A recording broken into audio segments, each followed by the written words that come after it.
yafuatayo ni maagizo kwa Watanzania wa Dar es Salaam wote.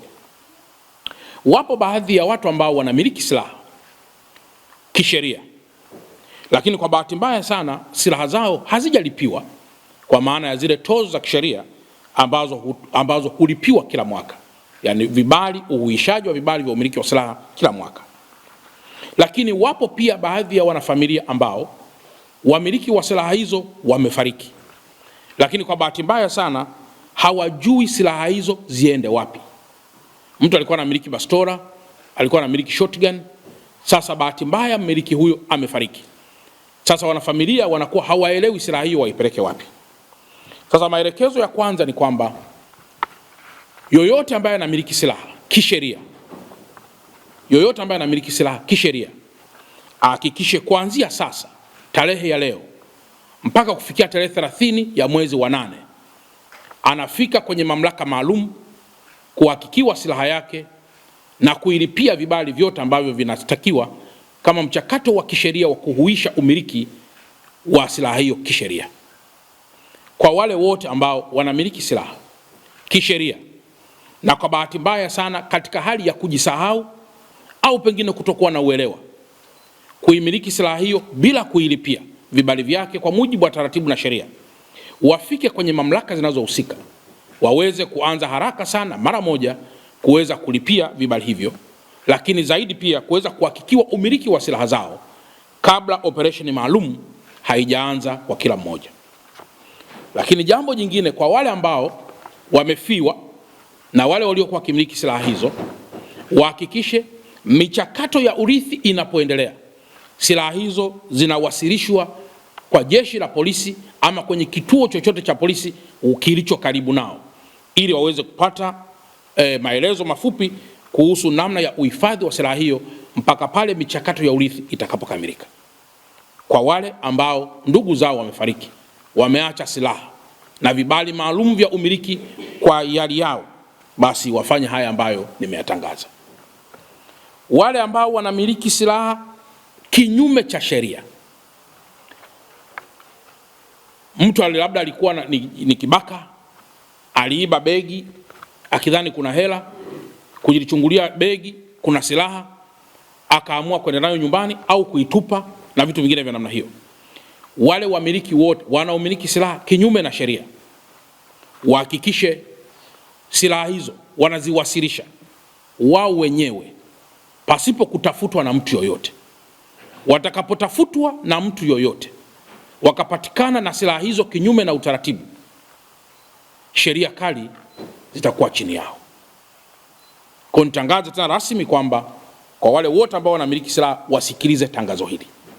Ni muhimu kwa mkoa mkubwa kama wa Dar es Salaam vitu vyetu kufanya chini ya utaratibu wa sheria na kanuni. Hadi kufikia tarehe 30 ya mwezi wa 8, wale wanaopaswa kuhakiki, wale wanaopaswa kurudisha silaha hizo, wale wanaopaswa pia kusalenda kwamba nilikuwa na silaha katika njia ambazo si halali, ninairudisha. Hata ukitaka nenda kaitupe mahali, jeshi la polisi litaiokota, litaiweka silaha hiyo, huku masuala mengine ya kisheria yakiendelea. Jambo la tatu, ndugu zangu waandishi wa habari, mmeona pia kwamba Mheshimiwa Rais anazungumzia masuala mengi yakiwemo upangiliaji wa miji yetu.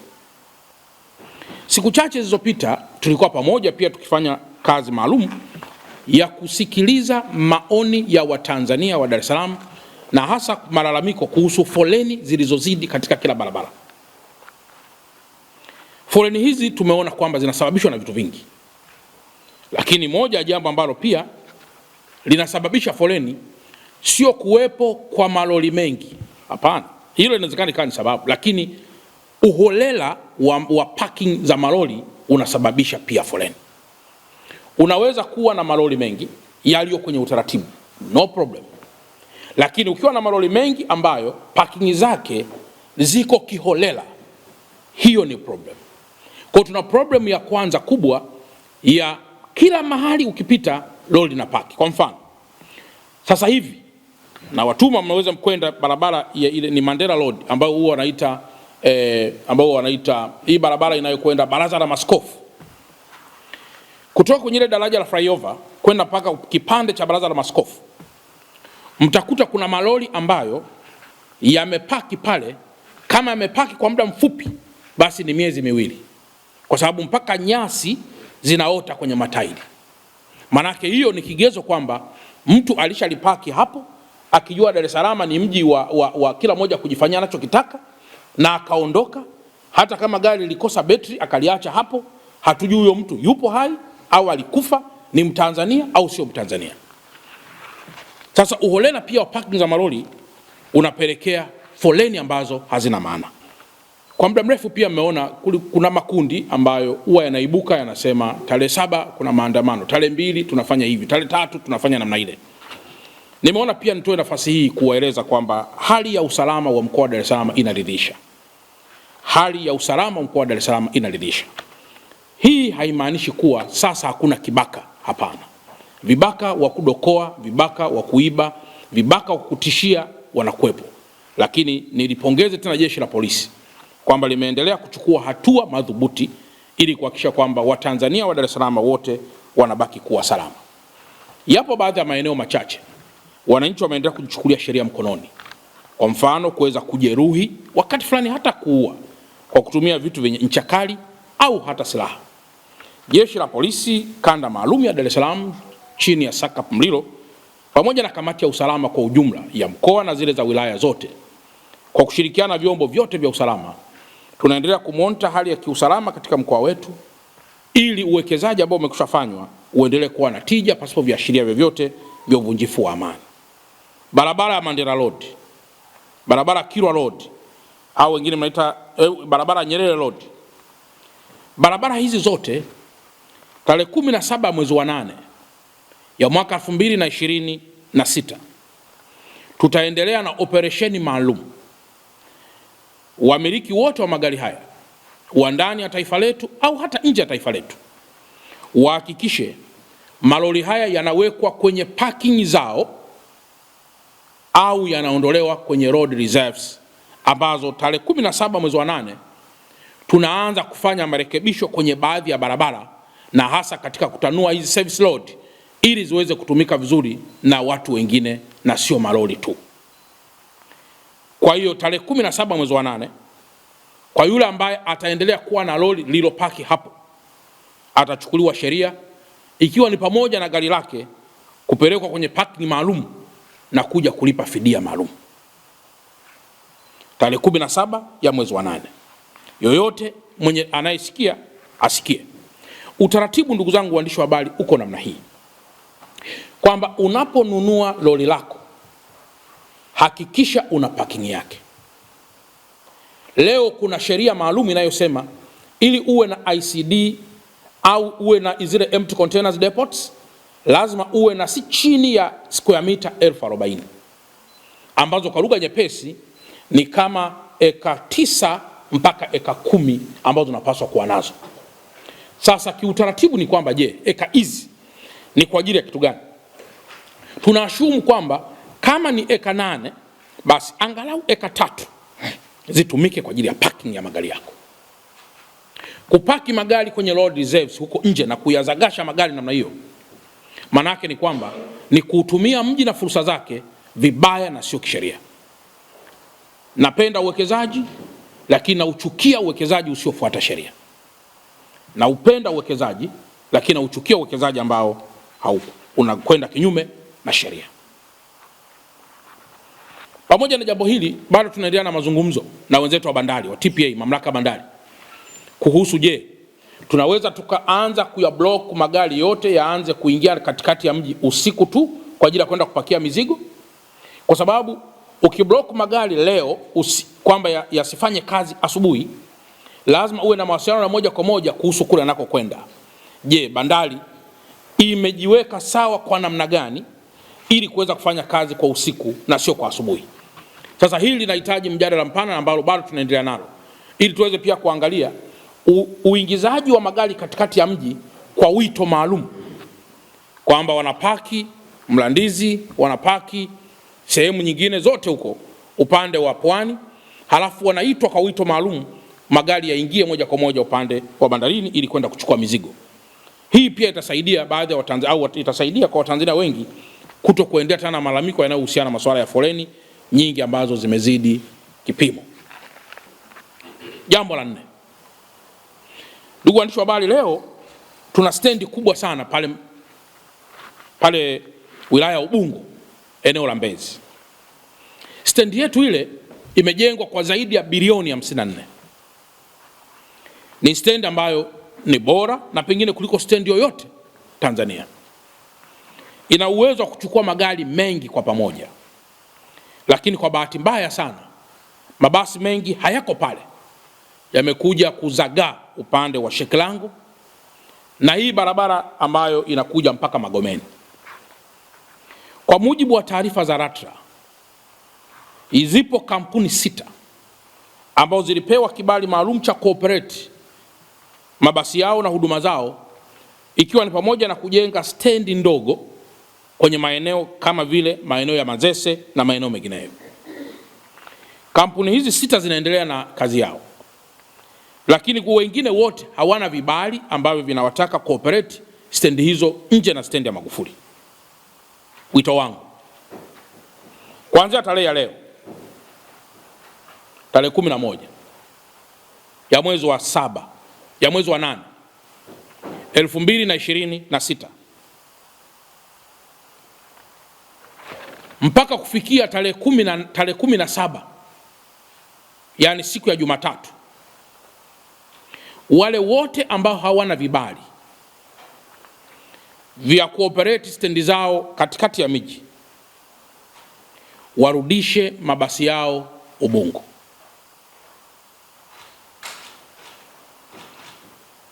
Kwa wale wote ambao hawana vibali vya cooperate stendi hizo katikati ya mji, warudishe mabasi yao stendi ya Magufuli. Mnaweza mkaniuliza swali, sasa itakuwaje?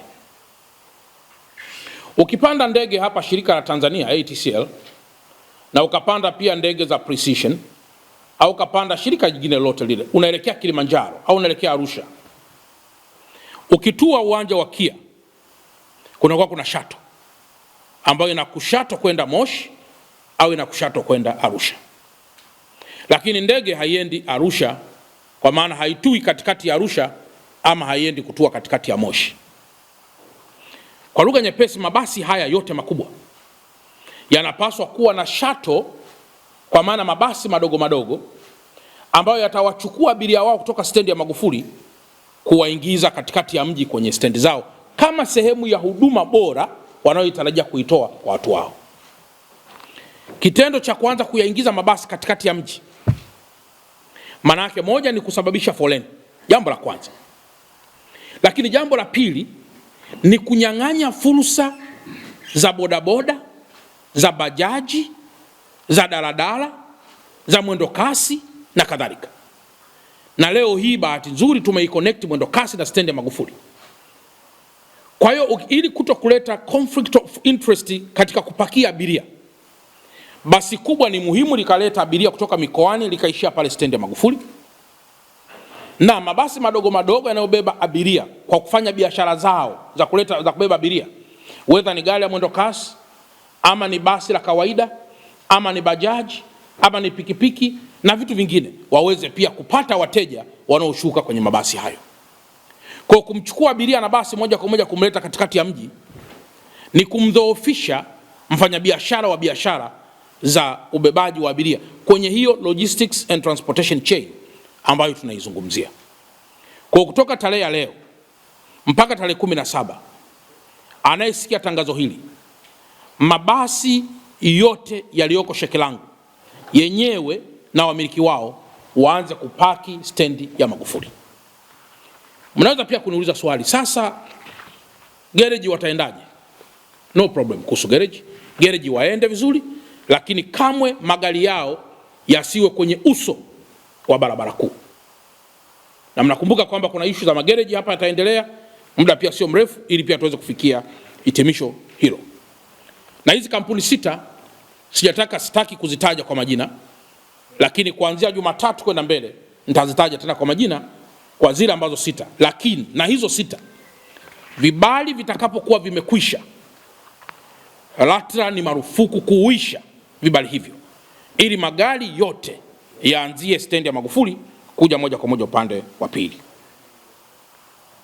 Pamoja na haya, Mheshimiwa Rais pia ametoa fedha za kuanza kujenga kwa stendi upande wa Temeke, kwa maana kwa accommodate mabasi ambayo yanatoka Kilwa, mabasi ambayo yanatoka upande wa Mtwara, Lindi, na ambayo pia yanaelekea upande mwingine wa nchi yetu. Lakini pia kwa sasa tunaangalia uwezekano pia kuwa na stendi upande wa Bunju kwa ajili pia kwa accommodate mabasi ambayo yanatoka upande mwingine. Lakini stendi hizo zitakuwa sio sawa na stendi ya Magufuli, ili pia uwekezaji mkubwa ambao umefanywa uweze pia kuwa na return. Tunafanya hivi kwa ajili ya kutoa huduma, lakini tunafanya hivi ili pia kuonesha return kwamba lazima hizi stendi zetu kwa kuwa ni investment basi pia kuwe kuna return. Vinginevyo stendi zetu zitabadilika kuwa ni white elephant project au ghost, ambazo mwisho wa siku itakuwa ni kazi ngumu kuweza kufikia pale ambapo tumefikia.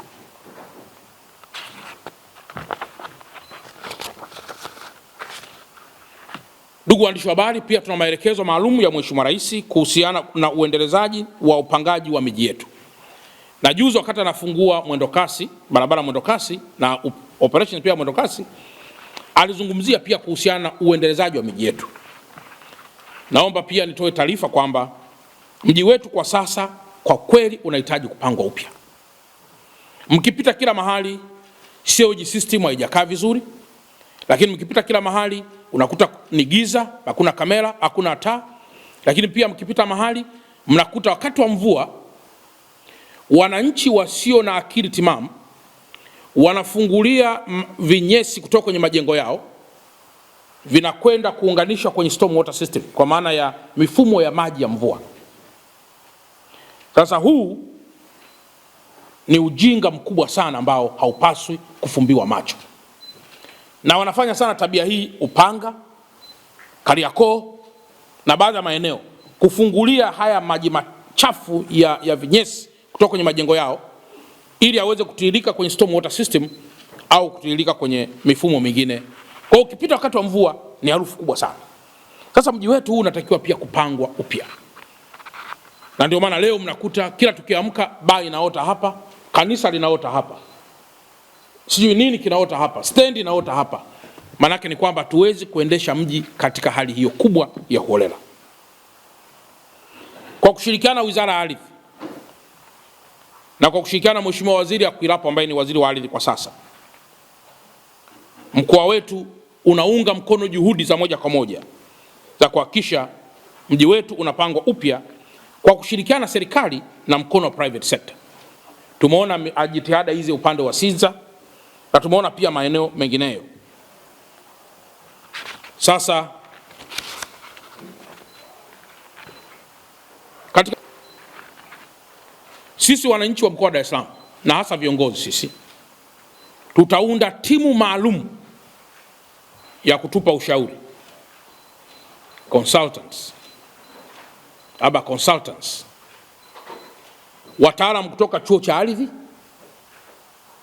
wataalamu kutoka chuo kikuu cha Dar es Salaam, wataalamu kutoka kwenye taasisi za kimataifa, ili pia waendelee kutushauri kuhusu upangaji wa miji yetu, ambao upangiliaji huo utakuwa na akisi dira ya maendeleo ya mwaka 2050. Sasa observation yetu ni kwamba kwa sasa kila mtu anatamani kujenga, lakini pia kumeibuka na majenzi holela ambayo yanakwenda kinyume na sheria na kanuni. Tumeona yapo baadhi ya maeneo wananchi wanajenga bila vibali, na sio kwamba vibali hamna, vibali vipo. Lakini yapo baadhi ya maeneo wananchi wamepewa kibali cha kujenga gorofa 10, anajenga gorofa 15. Yapo baadhi ya maeneo pia kiwango cha ujenzi kinaweza kikakadiriwa kuwa kiko chini ya kiwango. Lakini kile unayemuuliza kwa sasa anayejenga majenzi haya kwa haraka haraka anasema tunakimbizana na Afcon. Sasa ndugu zangu waandishi wa habari, mnakumbuka yaliyotukuta jengo la Kariakoo mwaka juzi kama sikosei. jengo ambalo lilipoteza maisha ya wenzetu. Sasa ikija kutokea jengo ambalo limejengwa chini ya kiwango, ikawa ni hoteli, ni lodge au ni kitu kinginecho, ikatokea wageni waliokuja kuangalia burudani ya mpira mwaka 2027 wamelala kwenye lodge ama hoteli hiyo ama Airbnb hiyo, halafu ikaporomoka na ikaonekana sasa imedhuru ama kuua wageni, sijui sura ya Watanzania chini ya Mheshimiwa Rais tutaiweka wapi? Kwa hiyo pamoja na uwepo wa AFCON, lakini hauondoi sheria ya kujenga chini ya utaratibu na chini ya viwango.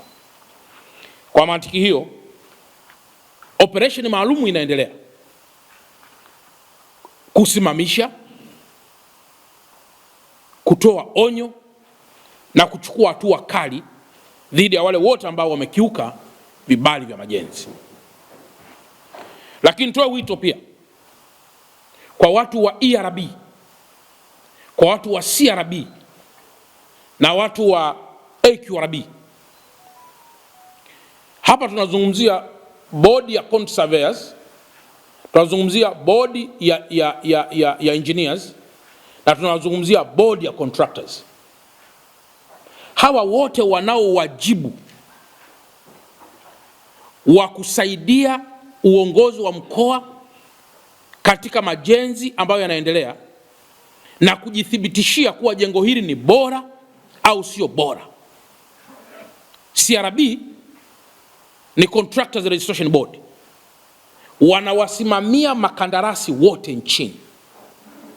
ERB ni Engineers Registration Board, wanawasimamia mainjinia wote nchini, wakati AQRB ni bodi maalum inayowasimamia wakadiriaji majenzi wote nchi nzima, na ambao wote hawa watakapofanya kwa pamoja na kusaidiana, hakuna sababu ya mkuu wa mkoa kupita huko na kuanza kupiga kelele kama taasisi hizi zote za kiserikali zipo kwa mujibu wa sheria. Kwa hiyo ni watoe wale wote wa CRB, wale wote wa QRB kwenye mkoa huu wa Dar es Salaam wafanye kazi usiku na mchana kusaidia watu na sio kuzuia watu, kusaidia watu kwa mujibu wa taratibu, ili tuweze kuwa na majenzi ambayo yatakuwa ni bora, yatakuwa ni imara na yanaweza kuwa pia ni majenzi ambayo yanaweza kudumu kwa muda mrefu zaidi. Kwa hiyo kwenye kigezo hiki, katibu tawala wa mkoa atanishauri, na mnakumbuka kwamba moja kazi kubwa katibu tawala ni principal advisor of the regional commissioner, atanishauri kuhusu kuunda timu maalum ambayo itakagua majenzi kwa majengo marefu yasiyopungua 200 na watasample randomly ili kuweza kuangalia ujenzi huo umeitikia kwenye vibali au la, upo bora au la, je, kibali chake kilihusu ghorofa ngapi na kimejengwa ghorofa ngapi, na kadhalika na kadhalika.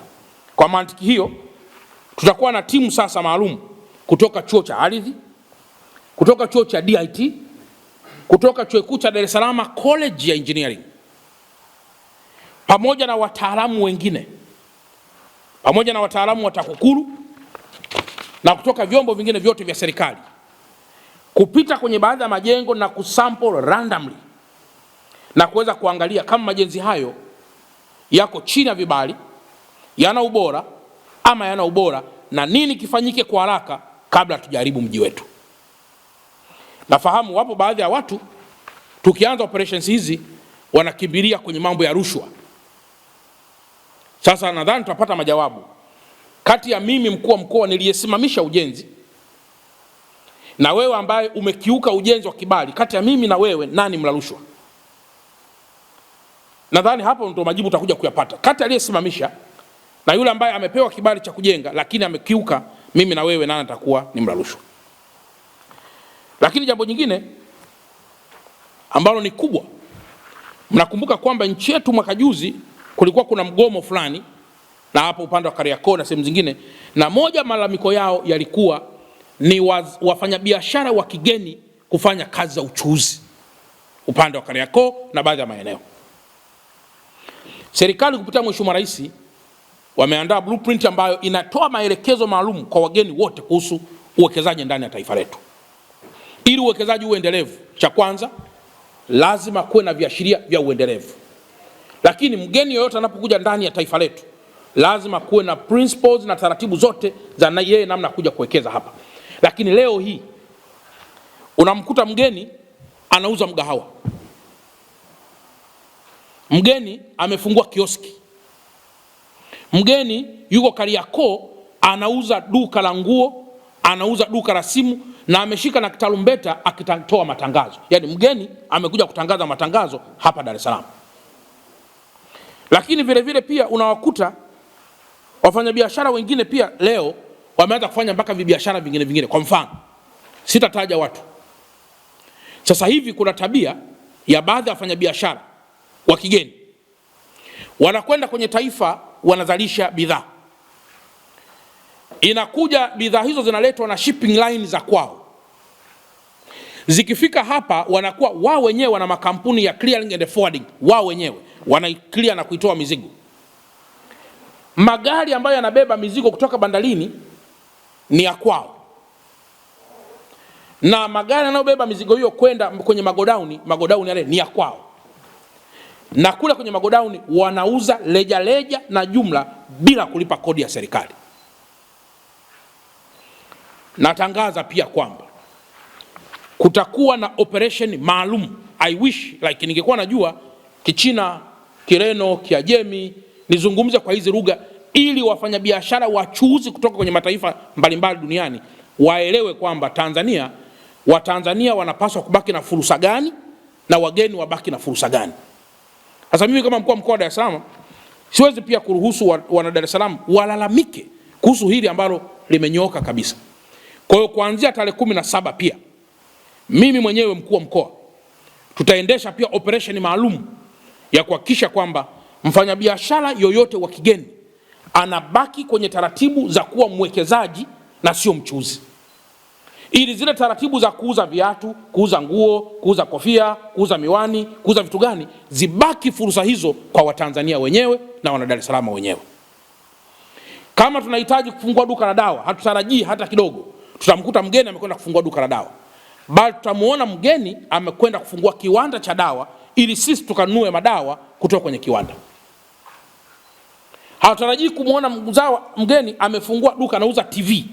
Tunatarajia mzawa atakuwa amefungua duka la TV ili huyo mwekezaji mgeni tukamkute amewekeza kiwanda cha TV na sisi tunanunua TV kutoka kwenye kiwanda. Kwa hiyo mfanyabiashara yoyote wa kigeni ambaye atakamatwa anafanya shughuli za kichuuzi na amekiuka utaratibu katika mkoa huu wa Dar es Salaam atachukuliwa hatua kali, ikiwa pamoja na kushirikiana na Wizara ya Mambo ya Nje, Wizara ya Mambo ya Ndani, na kumfukuza ndani ya taifa letu kwa kukiuka utaratibu ambao na sheria ambazo zimewekwa ndani ya taifa letu. Mheshimiwa Rais wa Jamhuri ya Muungano wa Tanzania amefungua fursa za uwekezaji na mahusiano ya kiuchumi na mahusiano ya mataifa haya, mahusiano ya kidiplomasia. Kwa hiyo lazima tubaki. Mimi leo kwa mfano nikienda Pakistan, nadhani kuna sheria pale Pakistan ya za mimi mgeni nifanye nini na mzawa afanye nini. Nikienda China kuna taratibu za Mchina afanye nini, mimi mgeni nifanye nini. Nikienda Spain kuna taratibu za Mspain afanye nini, mimi mgeni niweze kufanya jambo gani. Kila mahali pana cha kufanya na kitu ambacho hakistahili kufanya ili kuweza kulinda utaratibu wa win-win situation katika taifa letu. Na jambo jingine ndugu zangu la mwisho ni kuhusiana na changamoto ya biashara ndogo ndogo. Leo hii tunapozungumzia masuala ya biashara ndogo ndogo limesha kuwa ni jambo kubwa. Sasa jambo hili ukiangalia kila barabara biashara ndogo ndogo wamepanga. Kila mahali mpaka wakati fulani kuna kuziba hadi barabara. Nimeshamuelekeza katibu wa mkoa tuunde timu maalum kutoka chuo cha CBE au taasisi ya CBE, kutoka chuo cha Dar es Salaam, kutoka kwa baadhi ya maafisa wa biashara, kutoka pia kwa baadhi ya consultants ambazo zinafanya kazi maalum za private sector zinazofanya kazi za ushauri wa masuala haya, ili tuone a very good model ya kuweza kudeal na machinga na wafanyabiashara wa biashara ndogo ndogo katika namna ambayo hawataumizwa lakini watafanya biashara, ili tuwe very professional. Ili sasa jambo langu la mwisho ambalo tunalizungumzia sasa ni kuhusu usafi wa mazingira. Tunapozungumzia usafi wa mazingira katika mkoa wetu, na hili nitoe hamasa kwa wakuu wa wilaya wote kuendelea kusimamia, na wafanyabiashara wote kwenye maeneo yao, na watu wengine wote makanisani, misikitini, tusimamie masuala ya usafi kama nyenzo muhimu ya kuweza kufanya miji yetu kuwa bora. Tuendelee na usafi huo, lakini uweze kuendelea na usafi huku mfanyabiashara kapanga barabarani, huku mfanyabiashara kapanga juu ya nyumba, huku mfanyabiashara ka block fence na kadhalika, ambao watafanya kazi hii kwa muda maalum, wakinishauri mimi mkuu wa mkoa namna bora ya kudiri na mambo haya, ili kuto kuleta kelele na tuonyeshe win-win kati ya mfanyabiashara, biashara ndogo ndogo na wafanyabiashara wengine, ili pia baadhi ya biashara tujue zinafanyika wapi na baadhi ya biashara hazifanyiki wapi. Mwisho kabisa, ndugu zangu, niendelee kuwashukuru sana, na tumeona pia jitihada za Mheshimiwa Rais akiendelea na mchakato wa maridhiano katika taifa letu. Mheshimiwa Rais akiendelea na mchakato wa maridhiano katika taifa letu. Niwaombe waandishi wa habari mkawe mabalozi wazuri wa michakato hii ya maridhiano katika taifa letu. Kama kuna mahali popote panahitaji sisi kuridhiana, tufanye kazi ya kuridhiana, tusiendeleze ugomvi ambao utarudisha nyuma maendeleo ya taifa letu. Hakuna taifa ambalo watu wa wasigani. Kusigana ni kawaida, lakini msije mkasigana mkapitiliza, mkaibomoa na kuivunja nchi yenu wenyewe. Hatuna taifa jingine lolote zaidi ya taifa la Tanzania. Tulilee, tulihudumie, tulitangaze kwamba ni taifa bora linaloweza pia mtu yote kuweza kuishi. Tumuunge mkono Mheshimiwa Rais kwa mchakato huu. Asitokee mtu kusema mimi sitaki kuridhiana, mimi niko hivi na hivi. Twende kwa pamoja kwa lile ambalo unadhani unaweza kuwa na maoni. Nchi yetu iko huru, utasikilizwa, ili tuweze kwenda kwa pamoja.